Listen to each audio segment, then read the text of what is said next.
Assalamualaikum warahmatullahi wabarakatuh. Alhamdulillah berkat rahmat Allah berjumpa lagi di channel YouTube Ustadz Ahmad Sukaidi alias Ustadz Aswas. Kali ini Aswas akan menyampaikan sebuah kisah. Aku tidak peduli selama aku terbunuh sebagai seorang muslim.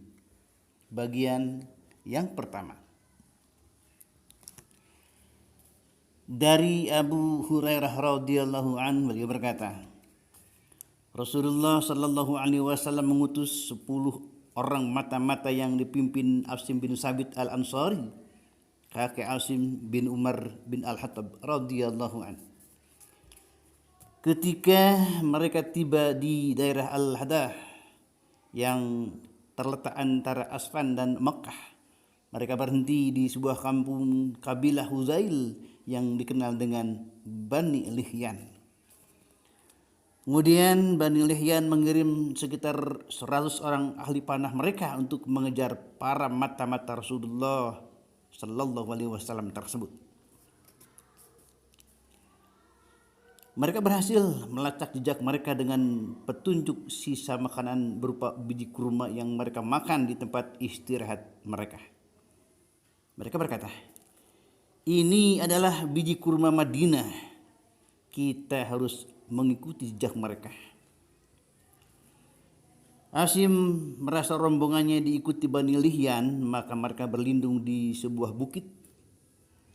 Bani Lihyan berkata, "Turun dan menyerahlah. Kami akan membuat perjanjian dan tidak akan membunuh seorang pun dari kalian." Asim bin Sabit menimpali, "Wahai kaum, aku tidak akan turun berdasarkan janji jaminan orang-orang kafir."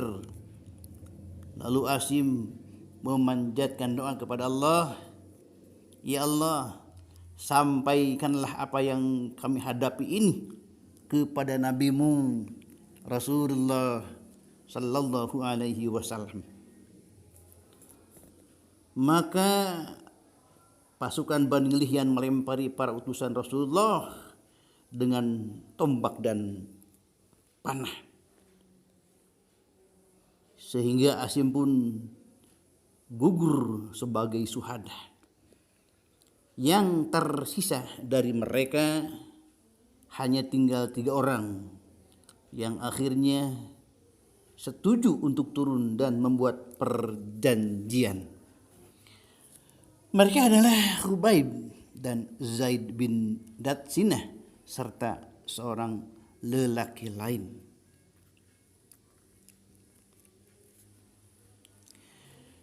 Di mana mereka menanggalkan tali senar busur panah mereka yang kemudian mereka gunakan untuk mengikat mereka. Laki-laki yang ketiga berkata, "Ini adalah pengkhianatan pertama. Demi Allah, aku tidak akan berkompromi dengan kalian karena aku telah memiliki teladan, yakni sahabat-sahabatku yang terbunuh." Maka mereka menyeret dan memaksanya, tetapi orang mukmin itu tetap tidak mau ikut dengan mereka. Kemudian gerombolan Bani Huzail membawa pergi Khubaib dan Zaid bin Ad-Datsinah. Lalu mereka menjual mereka berdua setelah peristiwa perang Badar. Maka Bani Al-Haris bin Am bin Nufail membalik Khubaib karena Khubaiblah yang membunuh Al-Haris bin Amir dalam peperangan Badar. Khubaib menjadi tawanan Bani Al-Haris beberapa waktu hingga kemudian mereka bersepakat untuk membunuhnya.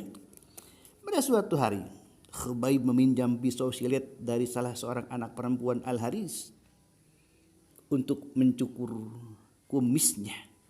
Perempuan itu pun meminjaminya. Ketika perempuan itu lengah, tiba-tiba seorang anak laki-lakinya mendekati Khubaib. Lalu Khubaib menduduhkan anak itu di pangkuannya, sementara tangan kanan Khubaib memegang pisau cukur. Wanita itu bercerita, "Aku sangat kaget dengan Khubaib. Khubayb pun mengetahui apa yang aku rasakan. Maka Khubayb berkata, apakah kamu khawatir aku akan membunuh anakmu? Aku sama sekali tidak akan mungkin melakukan hal itu. Wanita itu bercerita, demi Allah aku tidak pernah melihat tawanan sebaik Khubayb. Dan demi Allah, pada suatu hari aku melihat Khubayb makan setangkai anggur dari tangannya, padahal kedua tangannya dibelenggu dengan besi. Sementara di Mekah sedang tidak musim buah. Sungguh itu merupakan rezeki yang dianugerahkan Allah kepada Khubayb.